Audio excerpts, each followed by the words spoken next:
Hello everyone, welcome to the channel Study Point. आज हम discuss करने जा रहे हैं क्लास 8 एसएसटी हिस्ट्री का chapter 4 tribal Dikus and the vision of golden age. Last lecture में हमने डिस्कस किया था सिविक्स का चैप्टर 4 अंडरस्टैंडिंग लॉ। उसके क्वेश्चन आंसर एनसीईआरटी वो डिस्कस हमने किए थे। उसका लिंक डिस्क्रिप्शन बॉक्स में दिया है। अगर आपने वो वीडियो नहीं देखा है तो आप वहाँ पे जाके वीडियो देख सकते हैं। आज की वीडियो में हम डिस्कस करने जा रहे हैं ट्राइबल्स के बारे में, डिकस के बारे में और विजन ऑफ गोल्डन एज। इस चैप्टर में हम पढ़ेंगे कि what was happening to the tribal people under British. Under British के रूल में ट्राइबल पीपल्स जो थे उनके साथ क्या हुआ, and how did their life changes, और कैसे उनकी लाइफ जो है चेंज हुई है, कैसे ब्रिटिश कॉलोनियल एम्पायर्स ने ट्राइबल्स की लाइफ को चेंज किया, कैसे अफेक्ट किया। तो इस वीडियो में हम डिस्कस करने जा रहे हैं। सबसे पहला पॉइंट है how did tribal group live. Tribal group जो थे वो कैसे रहते थे। सबसे पहला इसमें पॉइंट आएगा सम ट्राइबल पीपल्स वर जूम कल्टिवेटर्स। क्या थे वो? Zoom cultivator. जूम किसको बोला जाता है? शिफ्टिंग कल्टिवेशंस, यानी कि जो शिफ्टिंग कल्टीवेशन करते थे। अब शिफ्टिंग कल्टीवेशन क्या होती है? Done on a small patches of land mostly in forest. ये छोटे छोटे पैचेस होते हैं लैंड के, छोटे छोटे फील्ड होते हैं लैंड के, मोस्टली फॉरेस्ट एरिया में, वहाँ पे ये कल्टीवेशन करते हैं। Cut trees tops to allow sunlight. जो ट्रीज़ के टॉप वाला हिस्सा होता है उसको ये काट देते हैं ताकि सनलाइट जो है उस लैंड पे अच्छी तरह से आ सके। Next, burn the vegetation on the land to clear it for cultivation. उसके बाद वो वेजिटेशंस को जला देते थे, बर्न कर देते थे ताकि वो कल्टीवेशन के लिए वो लैंड क्लियर हो सके। इस कल्टीवेशंस को स्लैश एंड बर्न कल्टीवेशन भी बोला जाता है, क्योंकि वहाँ पे जितनी भी वेजिटेशन होती है उसको पूरा जलाया जाता है और ऐश जो उसकी होती है उसको पूरे खेत में स्प्रेड किया जाता है ताकि अच्छे से वो फर्टिलाइज़र हो सके वो land. A field that had been cultivated once was left fallow for several years. जब एक बार वहाँ पे फसल की कटाई हो जाती है तो उस लैंड के हिस्से को ऐसे ही खाली छोड़ा जाता है कुछ सालों तक। फिर वहाँ पे कल्टीवेशन नहीं होती और कुछ सालों के बाद वहाँ पर फिर से वो कल्टीवेशन करते हैं। अब शिफ्ट कल्टीवेशन कहाँ कहाँ पे होती है, कहाँ कहाँ पे फाउंड की जाती है? एक तो हिली जो एरिया होते हैं वहाँ पे होती है शिफ्ट कल्टीवेशन। नॉर्थ ईस्ट की जितनी भी स्टेट्स है वहाँ पे होती है, जहाँ जैसे कि आंध्र प्रदेश, असम, मणिपुर, मेघालय, नागालैंड एक्सेट्रा।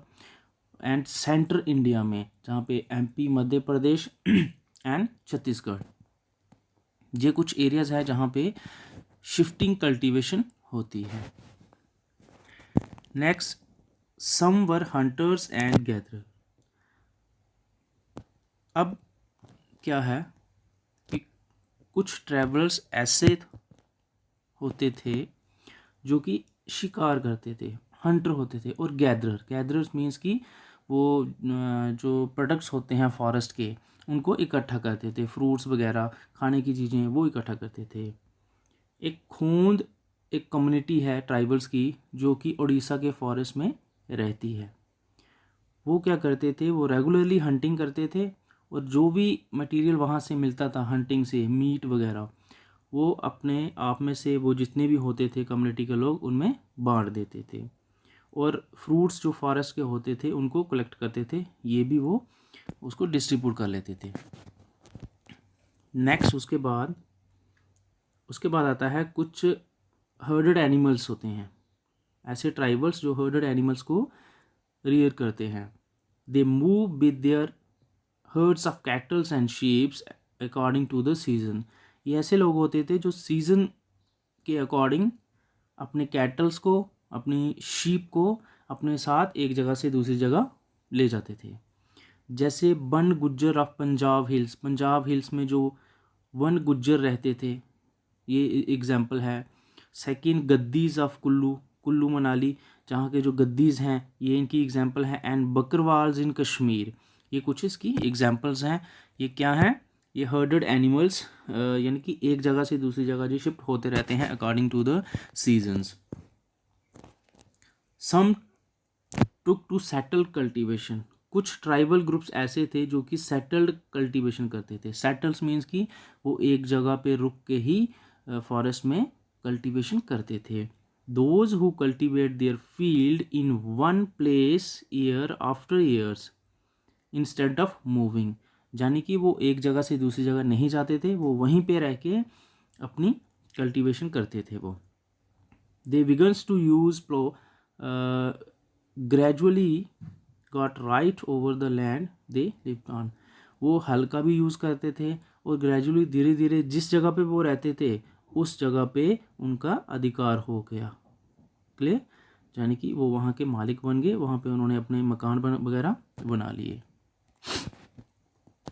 एक कम्युनिटी है मुंडाज कम्युनिटी के लोग जो कि छोटा नागपुर में रहते हैं।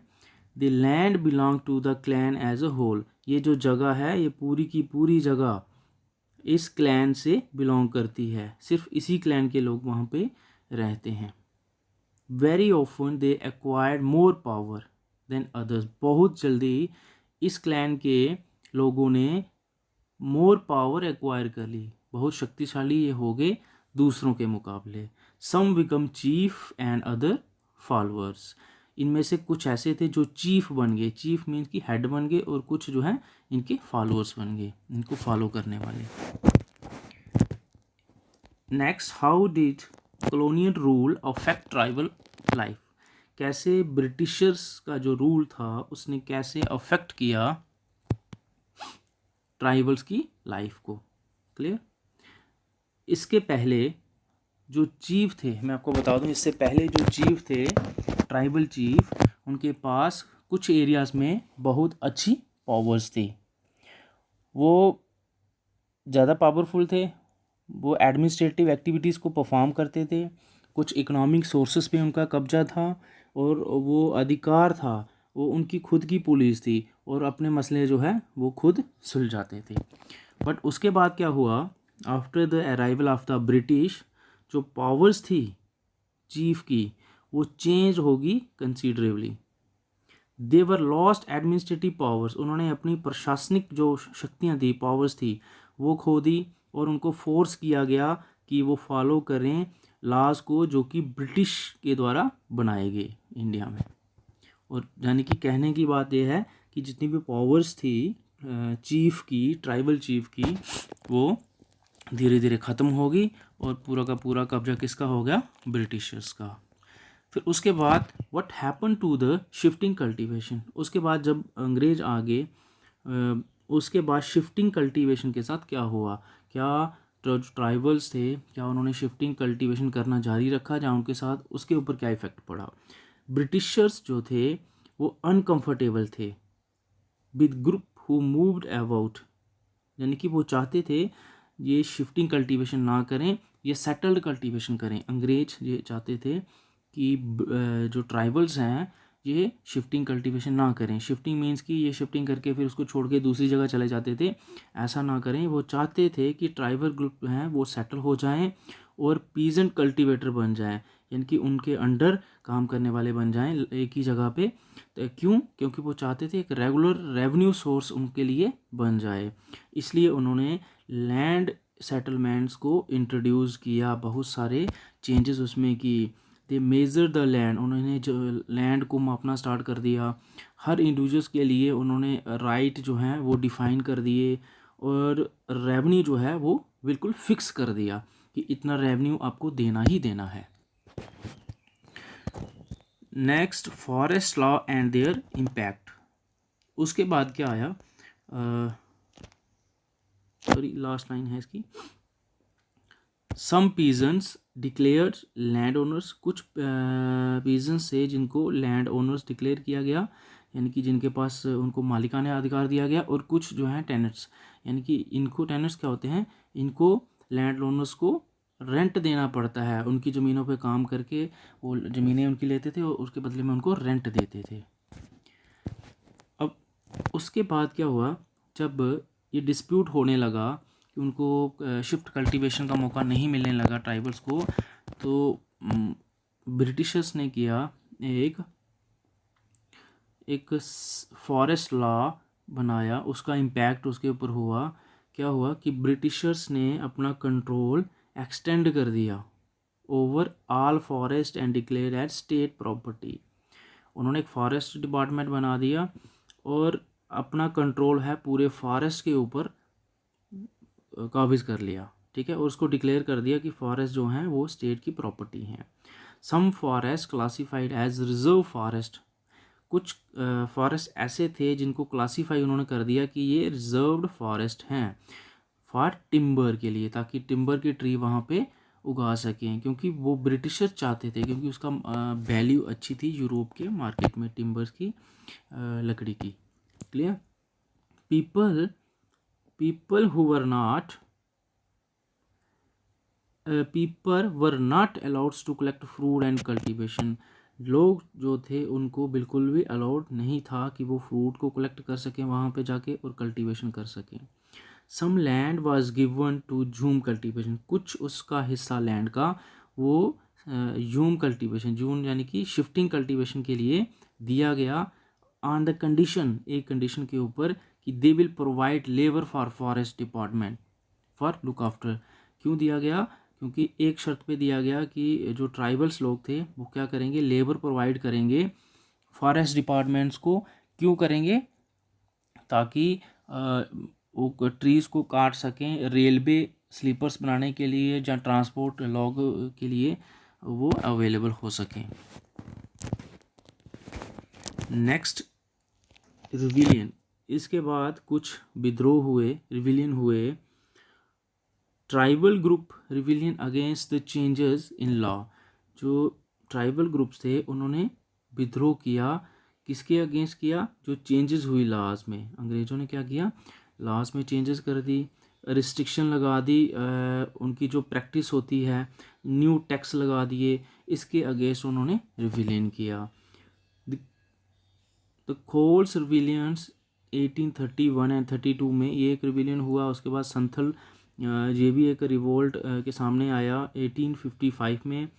और उसके बाद एक मूवमेंट आई, movement that Birsa led was one such movement, ये सबसे बड़ी मूवमेंट थी, इसका बहुत ज़्यादा इम्पोर्टेंट रोल रहा इसमें। तो बिरसा मुंडा, बिरसा मुंडा क्या है? ये बिरसा मुंडा एक बंदा था, ये बोहोंडा कम्युनिटी है उसके आसपास ये पैदा हुआ, उस कम्युनिटी में पैदा हुआ। ये शीप्स को ग्रेज करता था, बकरियां, भेड़ बकरियां चराता था, लोकल अखाड़ा में डांस करता था। धीरे धीरे ये जब बड़ा हुआ, इसने मूवमेंट्स में हिस्सा लेना स्टार्ट कर दिया, तो इसने अपना एक एम बना लिया। और इसका एम क्या था कि जो ट्राइबल सोसाइटी है इसको फिर से रिफॉर्म करना, उसमें फिर से सुधार लाना, क्योंकि अंग्रेज़ों ने क्या किया था, सारे लॉज चेंज कर दिए थे, उनको कल्टीवेशन वो नहीं कर पाते थे किसी भी तरह की, तो उसमें ये सुधार लाना चाहता था। He was turned against missionary और हिंदू लैंडलॉर्ड्स के अगेंस्ट था। मिशनरीज यानी क्रिश्चियन जो थे उनके अगेंस्ट था, ये लैंडलॉर्ड्स जो थे, ज़मीनों का अधिकार जिनके पास था, हिंदू लैंडलॉर्ड, उसके अगेंस्ट था ये। उसके बाद वो इन हिंदू लैंडलॉर्ड्स को वो क्या समझता था कि ये आउटसाइडर हैं, आउटसाइडर फोर्सेस हैं जो कि मुंडाज की वे ऑफ लाइफ को चेंज कर रहे हैं। He talked of golden age in the past as a Satyug, उसने कहा कि जो गोल्डन एज थी पास्ट की, जो पहले का ट्राइबल की सोसाइटी थी, वो एक सतयुग था और उसको वो दोबारा लाना चाहता था। ब्रिटिश ऑफिशियल, ब्रिटिश के जो ऑफिशियल थे वो वरीड थे about the political aim of Birsa, वो बिरसा का जो पॉलिटिकल एम था कि वो रिफॉर्मिंग करना चाहता था अपनी सोसाइटी को, ट्राइबल सोसाइटी को, उसको लेके चिंतित थे। तो उसके बाद ब्रिटिशर्स ने क्या किया, ब्रिटिश की जो पॉलिसी थी वो धीरे धीरे डिस्ट्रॉय होने लगी, क्योंकि बिरसा को सपोर्ट मिलने लगी उसके लोकल से, तो उसका उनके जो ट्रेडिशन से जहाँ लैंड सिस्टम था ये डिक्लाइन होने लगा। तो उसके बाद क्या हुआ, बिरसा को अरेस्ट कर लिया गया 1895 में और 2 साल के लिए उसको जेल में भेजा गया। इन 1897 में जब वो रिलीव हुआ, जेल से बाहर आया, तो उसको बेलेजर्स की सपोर्ट मिली, उसने अपना किंगडम इस्टेब्लिश कर लिया, उसने अपना राज वहाँ पे स्थापित कर लिया बिरसा ने। नेक्स्ट उसके बाद Birsa followers begins targeting, Birsa के जो फॉलोअर्स थे उन्होंने टारगेट किया सिस्टम्स को, यूरोपियन पावर्स को, उसके सिस्टम्स को, यानी कि द सिंबल ऑफ डीकू को उन्होंने टारगेट किया। डीकू किसको बोला जाता है, आउटसाइडर होते हैं, जैसे ब्रिटिशर्स हो गए तो उनको वो डीकू बोला करते थे, तो यूरोपियन जो पावर्स थी। Birsa death of cholera, Birsa की मौत होगी कॉलरा से, और मूवमेंट जो है ये फेडेड आउट होने लगी, धुंधली पड़ना स्टार्ट होगी। तो उसके बाद ये जो मूवमेंट थी बिरसा की, इसमें 2 चीज़ें मेन निकल के आती हैं। फर्स्ट वाली क्या है कि इस मूवमेंट से ये हुआ कि जो कॉलोनियल गवर्नमेंट है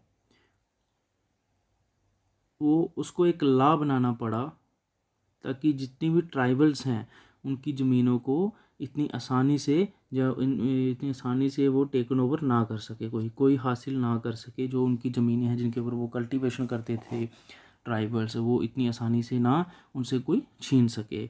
और सेकंड चीज़ इस मूवमेंट से निकल के आई कि उन्होंने अपनी पावर्स दिखाई, रिसेंटमेंट उन्होंने दिखाई कि वो भी अनजस्ट लॉ जो होते हैं उनके अगेंस्ट वो फाइट कर सकते हैं, उनके इतना जुनून है, उनका अधिकार है कि वो उसके साथ फाइट कर सकें। तो ये थी चैप्टर की डिटेल एक्सप्लेनेशन। होप कि आपको वीडियो पसंद आया होगा।